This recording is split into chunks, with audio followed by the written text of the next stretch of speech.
எவ்வளவு சொன்னாலும் திருந்த மாட்டியா? உன் பெற்றோருக்கு வயசாகிட்டே போகுது. உன் வெற்றிக்காக அவங்க வெயிட் பண்ணிட்டே இருக்கிறாங்க. உன் வெற்றிக்கு நாள் மிகவும் கம்மியா இருக்கு. அவர்களது அன்பிற்கும் அர்ப்பணிப்பிற்கும் உன்னால் பதிலளிக்க முடியாது. ஆனால் அவர்களுடன் அதிக நேரம் உன்னால் செலவிட முடியும். இந்த உலகில் அவர்களை தவிர்த்து யாரும் இங்கு முக்கியமில்லை. நண்பனிடம் நல்ல நண்பனாக மட்டும் இரு. அவனும் நமக்கு நல்லவனாகவே இருப்பான் என்று நினைக்காதே. உறவினர்கள் எப்போதும் நீங்கள் அவர்களை விட ஒரு படி கீழே தான் இருக்க வேண்டும் நினைப்பார்கள். நீ முன்னேறுவது இங்கு யாருக்கும் பிடிக்காது.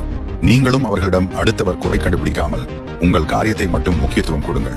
உன் பெற்றோர்கள் மட்டும் தன்னை விட நம் குழந்தைகள் அறிவாகவும் திறமையாகவும் சந்தோஷமாகவும் வாழ்க்கையில் மிகப்பெரிய வெற்றியாளர்களாக இருக்க வேண்டும் என்று நினைப்பார்கள். இந்த உலகில் எவனும் உன்னை அப்படி நினைக்க மாட்டான். உன் முதல் வெற்றி உன் பெற்றோரின் சந்தோஷமான கண்கள். அவர்கள் வாழ்நாளில் இருக்கும் போதே வெற்றி பெறு. உன் பெற்றோரின் ஆசீர்வாதமே உன் வாழ்க்கையின் சக்தி.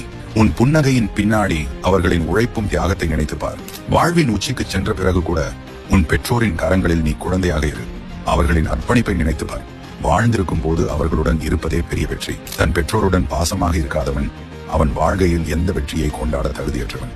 பெற்றோர்களை இழந்தவனிடம் அதன் வலியை கேட்டு பாருங்கள். Stay focused. Follow for more.